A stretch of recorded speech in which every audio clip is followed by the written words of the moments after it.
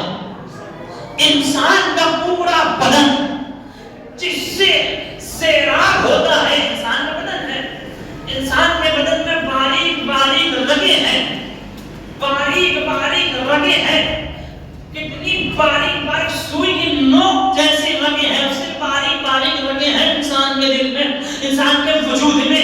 اور دل کا کام کیا ہے؟ دل کا کام یہ ہے کہ انسان کے پورے وجود میں جتنی رگیں وجود رکھتی ہے وہاں تک خون کو پہنچانا تاکہ انسان جو ہے حیات پا سکے، انسان حیات پا سکے. پورے وجود میں خون پہنچانے کا کام انسان کا ہے. اگر ایک رگ بھی سوکھ جاتی ہے تو انسان تکلیف میں ہوتا ہے، اذیت میں ہوتا ہے. اب آپ پورے انسان کی ہسٹری دیکھ لیجیے اور یہ رگیں کتنی ہیں؟ رگیں اتنی ہیں کہ اگر سب کو جوڑ کر رسی بنا دیا جائے تو پوری دنیا کا ایک گھیرا لے سکتی ہے. اتنی رگیں انسان کے وجود کے اندر پائے جاتے، پوری دنیا کے ایک چکر لگا سکتی ہے. ان رگوں کو سیراب کرنے کے لیے اور ان تک خون پہنچانے کے لیے کس سے کام لیا جاتا ہے؟ دل سے. یہ دل ہے. انسان کا ہاتھ وہ ہے، اگر جدا ہو جائے تو انسان ناقص تو ہوتا ہے لیکن مرتا نہیں ہے. انسان کا کام کاٹ لیا جائے تو انسان ناقص تو ہو جائے گا، مرے گا نہیں. آنکھیں چھین لی جائے تو انسان مرے گا نہیں. انسان کے جسم سے حصے جو ہے جدا کر دیے جائے تو انسان تکلیف میں رہے گا مگر مردہ نہیں ہوگا. لیکن اگر انسان کے دل کو روک لیا جائے، ایک لمحے کے لیے دل کی حرکت رک جائے تو یہ چلتا پھرتا اچھا خاصا انسان فوراً جو ہے اس دنیا سے کوچ کر جائے گا. یعنی انسان کو جو حیات دے رہا ہے ظاہری صورت میں وہ انسان کے اندر کا دل ہے جو پوری جو ہے بدن میں رگوں کی باریک باریک رگوں میں خون بھی پہنچاتا ہے. وہ انسان کے تمام اعضاء و جوارے میں حرکت بھی پیدا کرتا ہے. یہ دل ہی کا کام ہے کہ جس کی وجہ سے اس کا ہاتھ بھی کام کر رہا ہے، ذہن بھی کام کر رہا ہے، آنکھیں بھی کام کر رہی ہے، انسان کا سارا بدن کام کر رہا ہے. اور اسی دل کو امام معصوم نے کہا انسان کے بدن کا امام دل کو قرار دیا گیا ہے. یعنی انسان کے بدن میں اگر کوئی شے امامت کی حیثیت رکھتی ہے تو وہ دل ہے جو انسان کے سارے بدن کو حرکت میں لیے ہوئے ہے. پیغمبر اکرم یہی بتانا چاہتے ہیں فاطمہ میرا دل ہے. یعنی کیا؟ اگر فاطمہ کو مجھ سے جدا کر دو گے تو رسالت مردہ نظر آئے گی، نبوت بے روح نظر آئے گی. رسالت کی حیات فاطمہ ہے، نبوت کی زندگی کا نام فاطمہ الزہرا.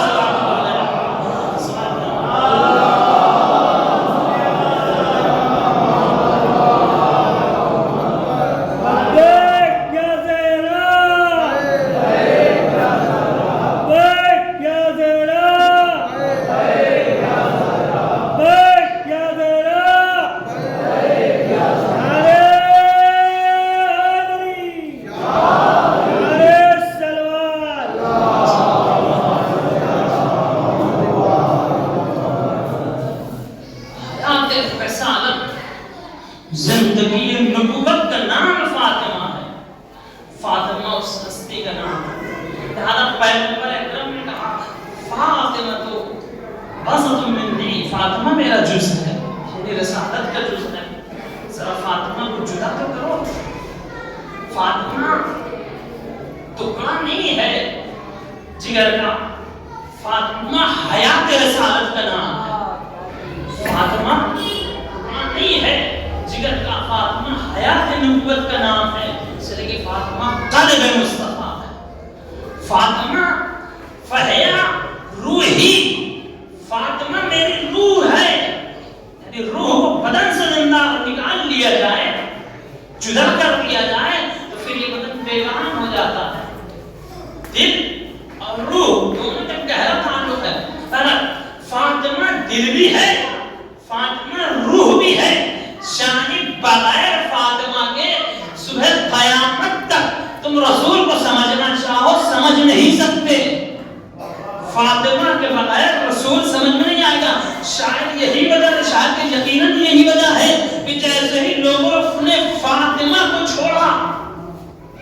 فیسے ہی رسول کو دیکھا اور کہا یہ تو ہمارے جیسے ہیں، ان کا کام تو فقط ایک جو ہے قاسم کی طرح ہے، ادھر سے پیغام آیا اور پہنچا دیا، بات تمام، ان کا کوئی رول ہی نہیں ہے۔ یہ خیال کیسے آیا؟ اس لیے کہ فاطمہ الزہرا سلام اللہ علیہا کو نہ سمجھا۔ اگر فاطمہ کو سمجھ لیا ہوتا تو رسالت ضرور سمجھ میں آتی، رسالت ضرور سمجھ میں آتی۔ تو اللہ نے کہا یہ وہ قرآن ہے کہ جو ایک پوشیدہ کتاب میں پنہا ہے، یعنی اللہ نے اس پوشیدہ کتاب میں پنہا قرآن کو کہاں نازل کیا؟ قلب مصطفیٰ پہ، قلب مصطفیٰ کو فاطمہ الزہرا سلام اللہ علیہا، یعنی کیا؟ یعنی یہ قرآن ہے جس تک کسی کے رسائی نہیں ہو سکتی، کوئی پہنچ نہیں سکتا، کوئی اسے جان نہیں سکتا، کوئی اسے سمجھ نہیں سکتا، کوئی اسے چھو نہیں سکتا، کوئی اس کے مطالب کو پہچان نہیں سکتا، مگر وہی لوگ جو پاک و پاکیزہ ہیں، جو طاہر لوگ ہیں، مطہر ہیں، پاکیزہ ہیں، تو کون لوگ ہیں؟ جو قرآن مجید سمجھتے بھی ہیں اور سمجھاتے بھی ہیں، قرآن مجید سمجھتے بھی ہیں اور سمجھاتے بھی ہیں۔ تو انسان تلاشے وہ پاکیزہ لوگ کون ہے، وہ طاہر لوگ کون ہے، جن تک جو ہے قرآن پہنچتا ہے، جو قرآن تک پہنچتے ہیں، یعنی جو ہے جہاں قرآن کی رسائی ہے یا جن کی رسائی قرآن تک ہے، وہ پاکیزہ لوگ کون ہیں۔ تو ہم نے تلاشا، ہمیں صرف ایک آیت پورے قرآن میں نظر آئی جہاں قرآن نے بتایا پاکیزہ لوگ کون ہیں، آواز دیا انما یرید اللہ لیذہب عنکم الرجس اہل البیت ویطہرکم تطہیرا۔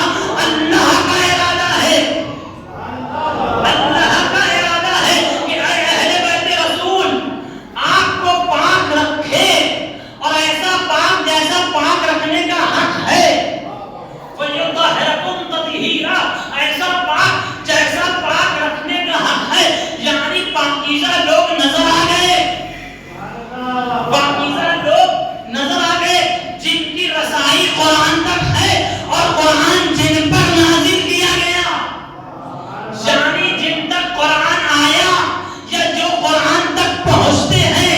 یہ تو لفظیوں کے درمیان لکھے ہوئے حروف کی بات نہیں ہو رہی ہے، بلکہ ان مفاہیم کی بات ہو رہی ہے جو اللہ نے لوح محفوظ پہ رکھا ہے۔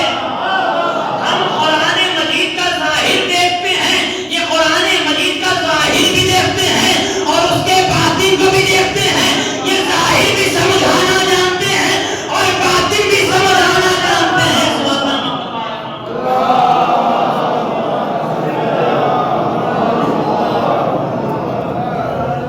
یہ ہے وہ لوگ جن کو قرآن سمجھنا ہے، پھر ان سے سمجھے، یہ پاکیزہ لوگ ہیں،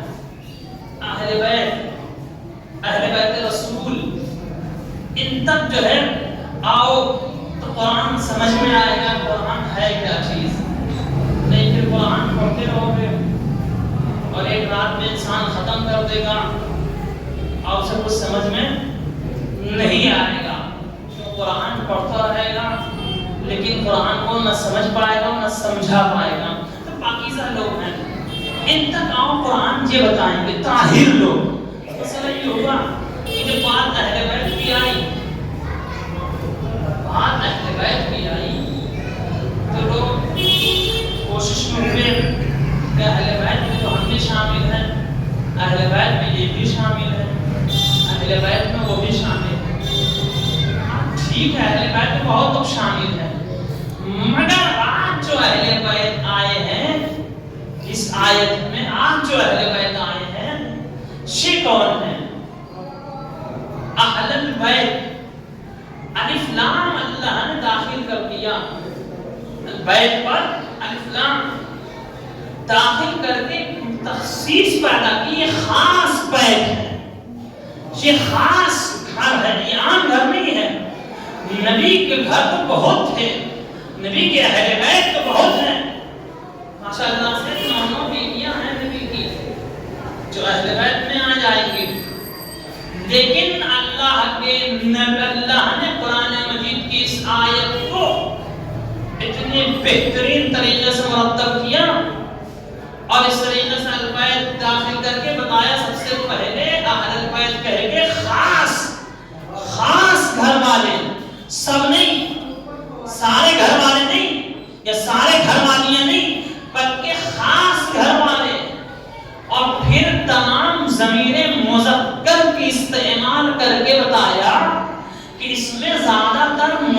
مذکر ہیں. اس گھر میں آج جو اہل بیت کی ہو رہی ہے بات، اس میں زیادہ تر لوگ جو شامل ہیں وہ مذکر ہیں. قاعدہ رب بھی ہے کہ جو زیادہ ہوتا ہے ضمیر ویسے استعمال ہوتی ہے. اس میں جو لوگ ہیں زیادہ تر مذکر ہیں، ورنہ اگر بیویوں کو شامل کیا جائے تو 9 بیویاں ہیں نبی کی، تو ضمیر قاعدے کے اعتبار سے مؤنث استعمال ہونی چاہیے. لیکن اللہ نے مؤنث کی ضمیر نہ استعمال کر کے بتایا. آج جو گھر میں جمع ہوئے ہیں اس میں مؤنث کی تعداد زیادہ نہیں ہے بلکہ ایک ہی ہے، ایک خاتون، ایک عورت، باقی سارے کے سارے مرد ہیں. تو پتا چلا ذرا چادر کے نیچے دیکھا جائے کون لوگ ہیں جو جمع ہو رہے ہیں. پہلے تو گھر تھا، گھر میں ایک خاص نبی نے گھر بنایا جسے چادر کا گھر کہتے ہیں. یعنی اللہ کے نبی نے ایک چادر لیا. وہ چادر کون سی چادر تھی؟ وہ کوئی عام چادر نہیں تھی، وہ چادر تھی فاطمہ الزہرا سلام اللہ علیہا کی چادر.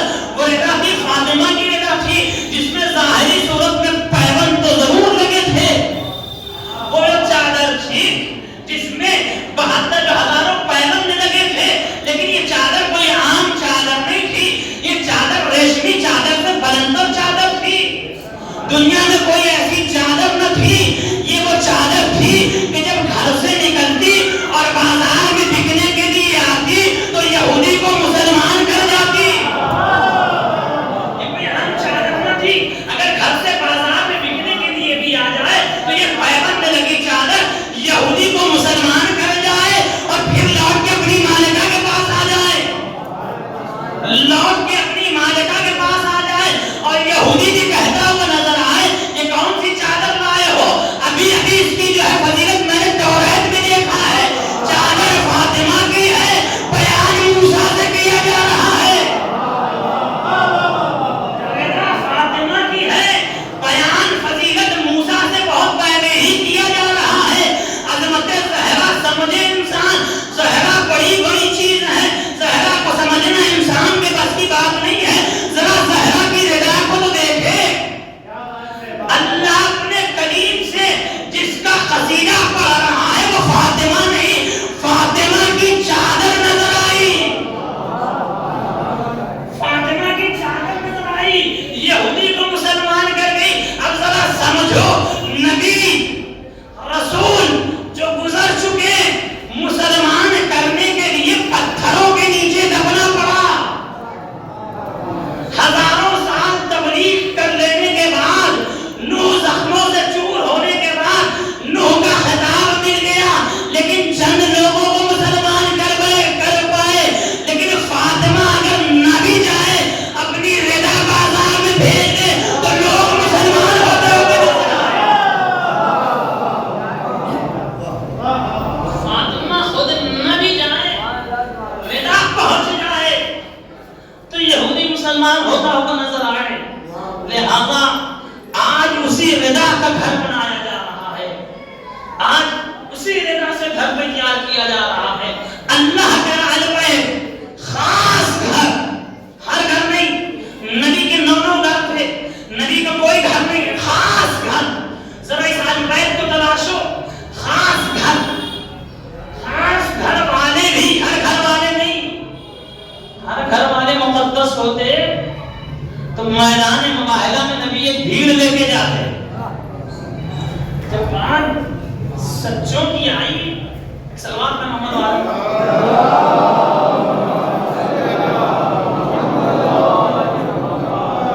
جب بات سچوں کی آئی مباہلے کے میدان میں تو نبی ہر گھر والے کو نہیں اٹھا لے گئے. لانا کسے تھا؟ گھر والوں کو تو لے کے جانا تھا، نفسوں کو لے جانا تھا، بیٹوں کو لے جانا تھا، عورتوں کو لے جانا تھا. فَقُلْ تَعَالَوْا نَدْعُوا أَبْنَاءَنَا وَأَبْنَاءَكُمْ وَنِسَاءَنَا وَنِسَاءَكُمْ وَأَنفُسَنَا وَأَنفُسَكُمْ. نساءنا، عورتوں کو لے جانا تھا. نساء کی لفظ اللہ نے نبی کی بیویوں کے لیے بھی استعمال کیا. یا نساء نبی، اے نبی کی عورتوں. تو نساء نے جب میدان مباہلہ میں جانا تھا تو نبی بھی لفظ اللہ نے نساء رکھا تھا. اگر فاطمہ صدیقہ تھی تو نبی کی کوئی بیوی بھی تو صدیقہ صدیقہ تھی؟ کسی کو نہیں، 9 بیویاں کسی کو نہ لے گئے تو کم سے کم یہ جو صدیقہ ہے انہیں لے جاؤ. گھر میں ایک صدیقہ آپ کے بھی تو ہے. آپ کے گھر میں یہ کیا بات ہوئی کہ جب لے جانا ہوا تو آپ اپنا گھر چھوڑ کے، یہ بھی عجیب مرحلہ ہے، اپنا گھر چھوڑ کے ابو طالب کے گھر آ رہے ہیں. بیٹے لینے ہیں تو ابو طالب کے گھر سے لیں گے، زینب سے لینا ہے تو ابو طالب کے گھر سے لیں گے، نساء کو لینا ہے، عورت کو بھی لینا ہے تو ابو طالب کے گھر سے لیں گے. ارے کسی ایک کو اپنے گھر سے لے لیجیے، کسی ایک کو اپنے گھر سے لے لیجیے. بڑے بڑے صحابی ہیں، کسی ایک صحابی کے گھر سے بیٹے لے لیجیے. نہیں، جو بھی لیا تو اللہ کے نبی نے نہ اپنے گھر سے لیا نہ کسی صحابی کے گھر سے لیا بھی تو ابو طالب کے گھر سے لیا. شاید نبی بتانا چاہ رہے ہو اسلام کا آغاز بھی ابو طالب کے گھر سے ہوا تھا، تو اسلام کا انجام بھی ابو طالب کے گھر سے ہی ہوگا.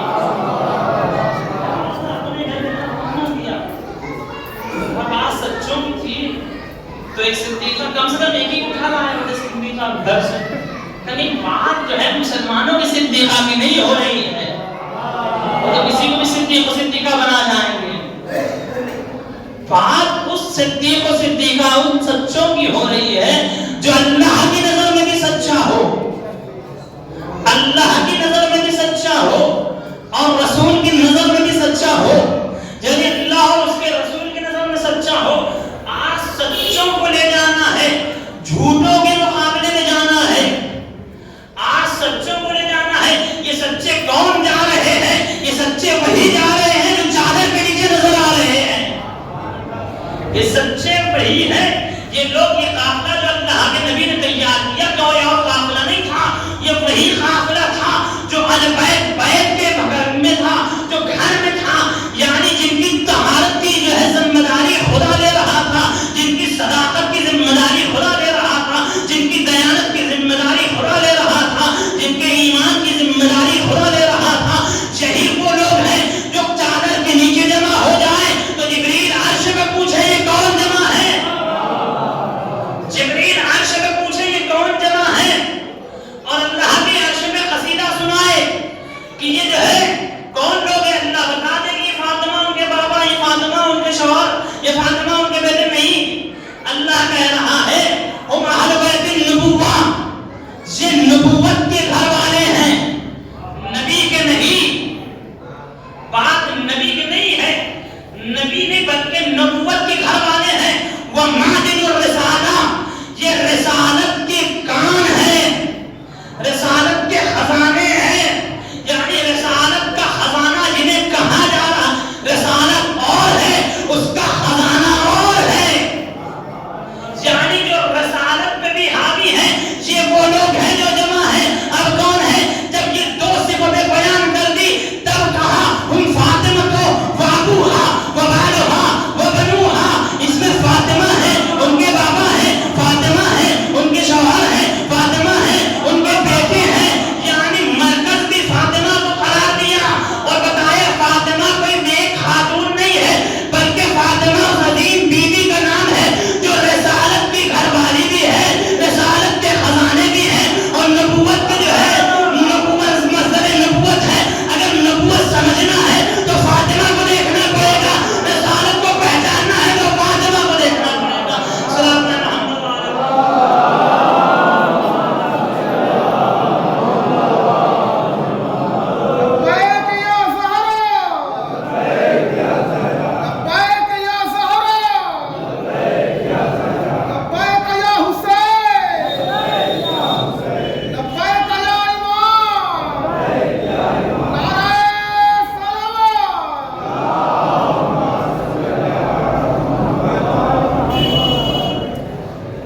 فاطمہ ہی سے کیوں مخاطب تعارف کرایا؟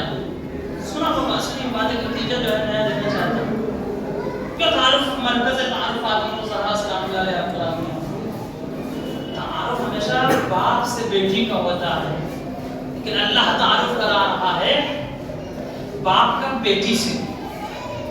تعارف ہمیشہ شوہر سے زوجہ کا ہوتا ہے. لیکن اللہ تعارف کرا رہا ہے زوجہ سے شوہر کا. پلٹ دیا اچھا بنا کے خالق آواز دے. شہاں رشتے نہیں بیان کیے جاتے, شہاں رشتے نہیں بلکہ یہاں منصب کا تعارف کرایا جا رہا ہے. فاطمہ کے بابا ہیں یعنی کیا, رسول ہیں, رسول ہیں, رسول ہیں. ان کے شوہر ہیں یعنی امام ہیں, بیٹے ہیں یعنی امام ہیں. اللہ بتانا چاہ رہا ہے کہ فاطمہ سے تعارف کرا کے بتانا یہ چاہ رہا ہے کہ دیکھو رسالت کا تعارف ہوگا تو فاطمہ سے ہوگا, امامت کا تعارف ہوگا تو فاطمہ سے ہوگا. رسول کے گزر جانے کے بعد, رسول کی شہادت کے بعد اگر اختلاف ہو جائے کہ ولی کون ہے, امام کون ہے, خلیفہ کون ہے, تو آج میں معیار دے ہی دے رہا ہوں, مرکز تعارف جسے بنا رہا ہوں اسے فاطمہ کہتے ہیں. اگر اختلاف ہو جائے تو فاطمہ کو بیچ میں رکھ دینا, دیکھنا فاطمہ کا رشتہ کس سے ہے, جس سے فاطمہ کا رشتہ مل جائے اسے اپنا ولی بنا دینا, اور جس سے فاطمہ کا رشتہ نہ ملے اسے ٹھکرا دینا. اسے ٹھوکر نہ دینا, گھبرانے کی ضرورت نہیں ہے. مرکز تعارف بنا رہا ہوں فاطمہ کو, دیکھنا فاطمہ کا رشتہ کس سے ملتا ہے. فاطمہ کسے جو ہے اپنا امام مانتی ہیں, فاطمہ کسے اپنا خلیفہ مانتی ہیں, فاطمہ کسے اپنا ولی الامر مانتی ہیں. بس بیچ میں فاطمہ کو رکھ لینا, تمہارا سارا مسئلہ حل ہو جائے گا. اب دنیا جسے بھی خلیفہ بنائے, جتنے بھی خلیفہ لے آئے, ہم نے تو سامنے فاطمہ کو رکھا. جو فاطمہ کا امام تھا وہی ہمارا امام ہے, جو فاطمہ کا خلیفہ تھا وہی ہمارا خلیفہ ہے, جو فاطمہ کا ولی امر تھا وہی ہمارا ولی امر ہے. اب تم بناتے رہو, ہم نے کسی کو نہ دیکھا, نہ جانا, نہ سمجھا, ہم نے فاطمہ کو دیکھا اور حاصل کر لیا.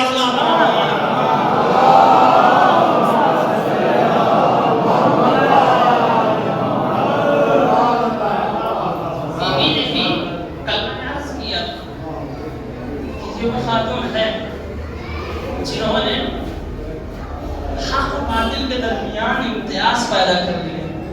اگر فاطمہ نہ ہوتی تو ہم کبھی نہ سمجھ پاتے کہ علی خلیفہ ہے یا نہیں ہے, نہ سمجھ پاتا. علی کی ولایت کو سمجھانے کے لیے جو سب سے پہلا رول ادا کیا ہے بیوی نے ادا کیا ہے. کیسے؟ بیوی کس نہج سے دین کو بچا کے لے کے جا رہی ہے, ذمہ داری تھی فاطمہ الزہرا سلام اللہ علیہا کی. مباہلے کے میدان میں اللہ کے نبی نے بات عرض کرا, اللہ کے نبی نے 5 افراد کو لے جا کے دکھایا. نصارہ نجران نے دیکھا, فوراً ان کا قصیدہ پڑھا. بڑا پادری تھا, پہچان گیا, کہتا ہے ایسے سچے چہرے ہیں کہ ارادہ کر لیں تو پہاڑ اپنی جگہ سے ٹل جائے. جی سامنے بھی بولے پہاڑ اپنی جگہ سے ٹل جائے. یعنی اللہ نے دکھایا کیسے سچے اور صدیق لوگ جا رہے ہیں. بات ہے صدیق و صدیقہ کی. آئیے دیکھیے کہ بات اور عرض کروں سوال کا محمد وآل محمد.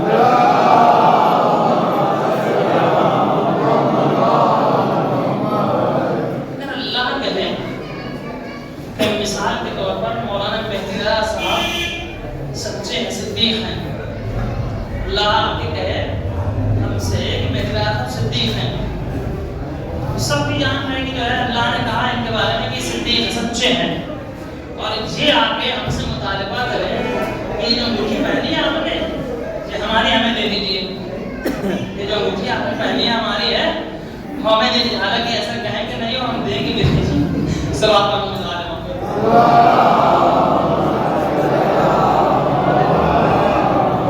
یہ کہیں کہ انگوٹھی جو آپ نے پہنی ہے ہماری ہمیں دے دیجیے, اور ہم ان سے کہیں گواہ لے کے آئیے کہ یہ آپ کی انگوٹھی ہے, تو آپ کیا سوچیں گے؟ آپ کیا سوچیں گے کہ ان کا جو ہے اللہ پہ بھرے اعتقاد نہیں ہے. ظاہر کا, ظاہر حسن ایمانی کا اللہ پہ اعتقاد نہیں ہے, اس لیے کہ اللہ نے بھی سچا کہا ہے اور ان سے گواہ مانگ رہے ہیں. ان سے گواہ مانگا جا رہا ہے، یعنی کیا ہوگا؟ ان کا کچھ نہیں جائے گا. آپ سب کہیں گے ان کا اعتقاد اللہ پہ نہیں ہے، یہ اللہ کو نہیں مانتا، یہ اللہ پہ یقین نہیں رکھتا، یہ کافر ہو گیا ہے، یہ دین سے مرتد ہو گیا ہے، دین سے پھر گیا ہے. بس فاطمہ الزہرا سلام اللہ علیہا نے یہی کیا تھا. اللہ نے میدان مباہلہ میں بتایا کہ یہ صدیقہ ہے، یہ سچے لوگ ہیں، اور فاطمہ نے جا کے دربار میں مطالبہ کیا تھا فدق ہمارا ہے، گواہ مانگ لیا گیا فاطمہ سے.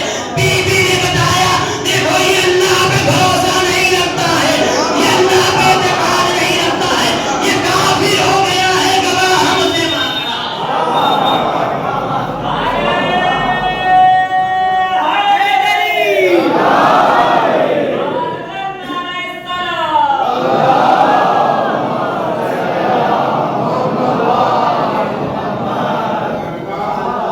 کافر ہو گیا ہے، کہنے کو خلیفہ ہے، مگر یہ اللہ پہ بھروسہ نہیں رکھتا، یہ اللہ پہ اعتقاد نہیں رکھتا. ہماری صداقت کی قسم اللہ کھا رہا ہے، ہماری جو ہے صداقت کی گواہی اللہ قرآن میں دے رہا ہے.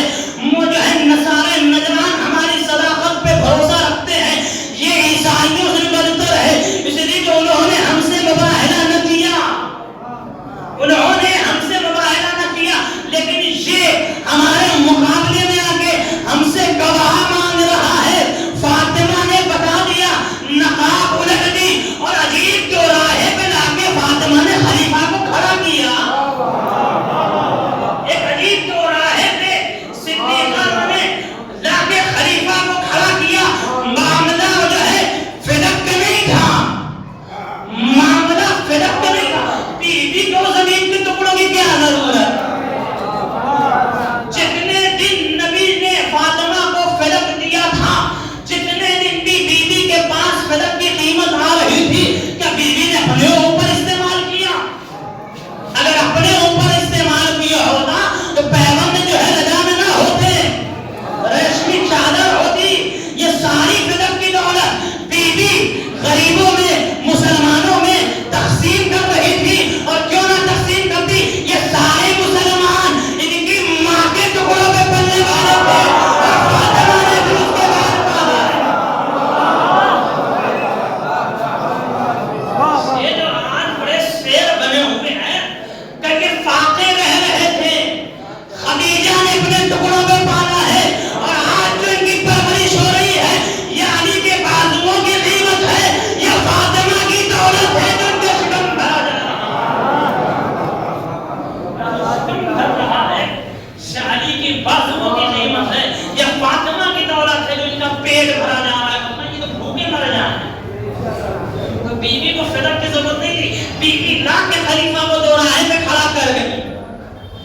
کیا معاملہ کیا تھا فدق کا، سامنے رکھا تھا فدق کا، اور بی بی نے مطالبہ کیا فدق. کہا فدق ہمیں دے دو میرا. اب بات تو ہی تھی، یا بی بی کو سچا مان تھا فدق کے ساتھ ساتھ خلافت چاہتی. یعنی بی بی نے خلیفہ کو کہا کہ مجھے سچا مانو تو خلافت چھوڑو، اور جھوٹا مانو تو جنت چھوڑو.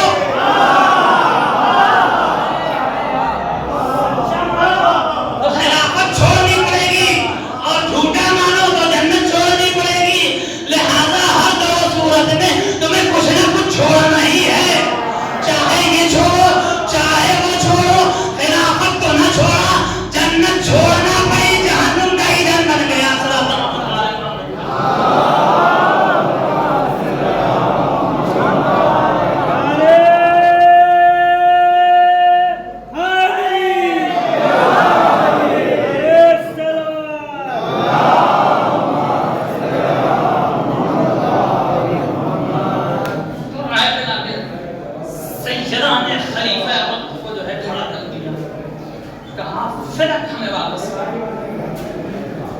بیچارہ کیا کرے، جنت ہے ایک طرف جو ہے خلافت ہے. لہذا اس نے یہ سوچا جنت کو چھوڑو وہ بات کی بات ہے، خلافت ہی پہلے لے لو. حالانکہ زیادہ دن نہ رہی، 2.5 سال زیادہ دن خلافت کا لطف نہ اٹھا پایا. 28